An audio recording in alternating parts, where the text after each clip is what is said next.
विद्यार्थ्यांवरील लाठीचार्जच्या निषेधार्थ चांदवडमधील समविचारी पक्षाचे सर्व कार्यकर्त्यांच्या वतीने दोषींवर कठोर कारवाईची मागणी.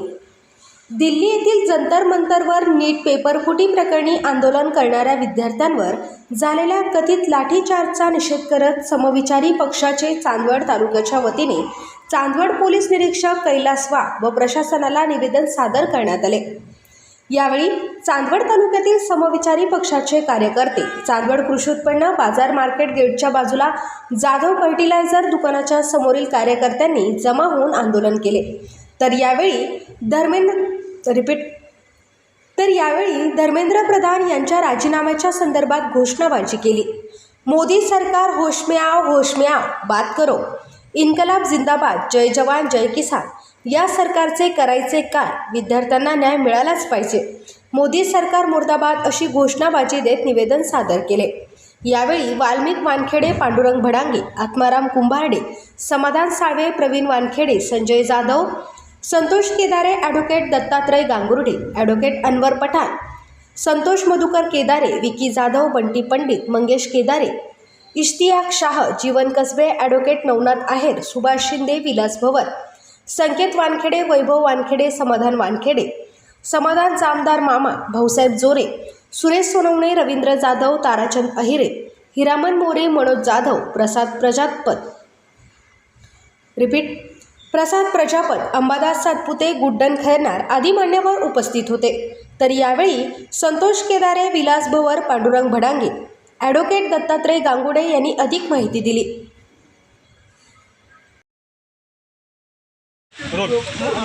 दिल्ली येथे जंतर मंतर येथे झालेल्या विद्यार्थ्यांवर जो हल्ला आहे, या हल्ल्याच्या अनुषंगाने वंचित बहुजन आघाडीचे राष्ट्रीय नेते आदरणीय बाळासाहेब आंबेडकर यांनी सर्व समविचारी पक्षांचा 23 तारखेला यांना विनंती करून हा बंद पुकारला होता. या विद्यार्थ्यांना न्याय देण्यासाठी, विद्यार्थ्यांना जो नीटचा पेपर फुटला याच्यासाठी. तरी इथे आज चांदवड या ठिकाणी सर्व पक्षीय आम्ही जे समविचारी पक्ष आहे यांच्या वतीने चांदवडमध्ये हा बंद 100% आम्ही यशस्वी केलेला आहे. ते जे तरुण होते, लोकशाही मार्गाने पीसफुली आंदोलन चालू होतं आणि अचानकपणे ज्यावेळेस आंदोलन चालू होतं त्या आंदोलनामध्ये अमानुषपणे मारहाण करण्यात आली. विद्यार्थ्यांना अक्षरशः एका महिलेचे कपडे फाडण्यात आले, विद्यार्थ्यांच्या छातीवर पाय दिला गेला, एका मुलीला इतकी बेदम मारहाण झालेली की ती आता गंभीर स्वरूपात दिल्ली येथे ॲडमिट आहे. हे सरकार अतिशय निर्दयी असून आता तरुणांनी आणि आपण जागृत होण्याची गरज आहे. कारण या देशाचं संविधान आता धोक्यात आलेलं आहे. कारण या सरकारला संविधान संपवायचं आहे, देशात अराजकता निर्माण करायची आहे, हिंदू मुस्लिम भेदभाव निर्माण करायचा आहे, आपापसामध्ये झगडे लावायचे आहेत. आपल्या तरुणांना आता जागे होण्याची गरज आहे. आणि आज या ठिकाणी मी या घटनेचा अतिशय तीव्र शब्दात निषेध करतो आणि सर्वांना एक विनंती आहे की जे चुकीचे नेगेटिव्ह पसरवले जातात त्याच्यापासून आपण सावध होणं गरजेचं आहे. ही लढाई तरुण युवकांची आहे. आज तरुण युवक जागृत झालेला आहे आणि आपण देखील जागृत होऊन या लढ्याला पाठिंबा दिला पाहिजे. मागच्या काळात जो या भारतामध्ये नीटचा पेपर जो फुटला, त्या नीटच्या पेपर फुटीमुळे असंख्य लाखो तरुणांचं स्वप्न खऱ्या अर्थानं भंगलं. आणि याचं मुख्य कारण म्हणजे शिक्षण व्यवस्थेत होणारा भ्रष्टाचार. ह्या भ्रष्टाचाराला प्रमुख जबाबदार म्हणून या देशाचे शिक्षण मंत्री धर्मेंद्र प्रधान खऱ्या अर्थानं हे जबाबदार आहे. कारण हे सरकार जे म्हणते हे सरकार युवकांच्या पाठीशी आहे, विद्यार्थ्यांच्या पाठीशी आहे, परंतु विद्यार्थ्यांच्या पाठीशी नसून या शिक्षण व्यवस्थेत मोठ्या प्रमाणावर भ्रष्टाचार होऊन या विद्यार्थ्यांचं मोठ्या प्रमाणावर फक्त धर्मांतराचं राजकारण करून या विद्यार्थ्यांना भडकावण्यात येत आहे. आणि या विद्यार्थ्यांचं, युवकांचं खऱ्या अर्थानं नुकसान हे सरकार करत आहे. म्हणून जंतर मंतरवरती अभिजित दिपके असतील, सोनम वांगचुक असतील, या युवकांनी एक आमरण उपोषण खऱ्या अर्थानं पुकारलं जंतर मंतरवरती दिल्ली येते.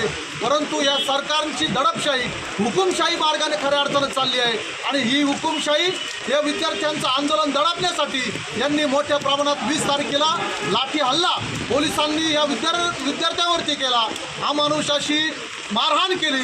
एक वेळेस स्वातंत्र्य मिळवण्यासाठी जालियनवालाबागमध्ये मोठं हत्याकांड घडलं होतं.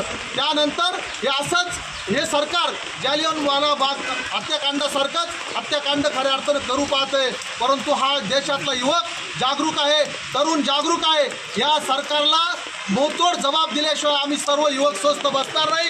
आणि येत्या काळात जर धर्मेंद्र प्रधान यांचा जर राजीनामा झाला नाही तर येत्या काळात संपूर्ण महाराष्ट्र असेल, नाशिक जिल्हा असेल, संपूर्ण तालुक्यातील युवक आणि तरुण विद्यार्थी सर्व या मोठ्या आंदोलनात सहभागी होतील.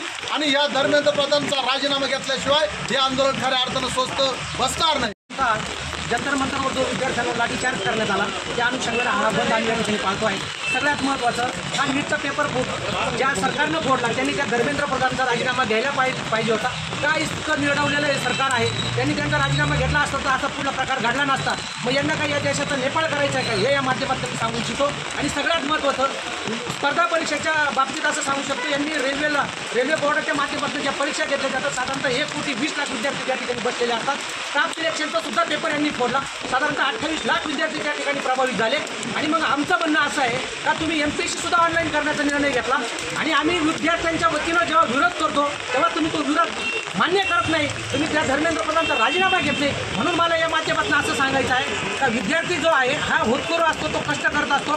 मी स्वतः MPSCच्या 2 वेळा इंटरव्ह्यूपर्यंत गेलेला आहे आणि त्या अनुषंगाने जर आज मी विचार केला, मी इंटरव्ह्यू फेल झालेला माणूस आहे, तो किती प्रयत्न करावा लागतो. पण त्या विद्यार्थ्यांना काय काय रोषाला सामोरं जावं लागलं असेल. आणि जर धर्मेंद्र प्रधानचा राजीनामा या ठिकाणी झाला नाही तर मी नाशिक जिल्हा काँग्रेसच्या वतीनं या ठिकाणी सांगू इच्छितो की आम्ही कॉलेजमध्ये जाऊन प्रत्येक विद्यार्थ्याला जागरूक करून पुणे याच्यापेक्षा तीव्र आंदोलन केल्याशिवाय राहणार नाही. हा इशारा मी आजच्या बंदच्या माध्यमातून या ठिकाणी. आपल्या जिल्ह्यातील व तालुक्यातील बातम्या व जाहिराती तात्काळ बघण्यासाठी आजच DJ महाराष्ट्र न्यूज चांदवड या चॅनलला सबस्क्राईब करा व लाईक करा. तसेच प्रत्येक ठिकाणी अनुभवी प्रतिनिधी नेमणे आहे.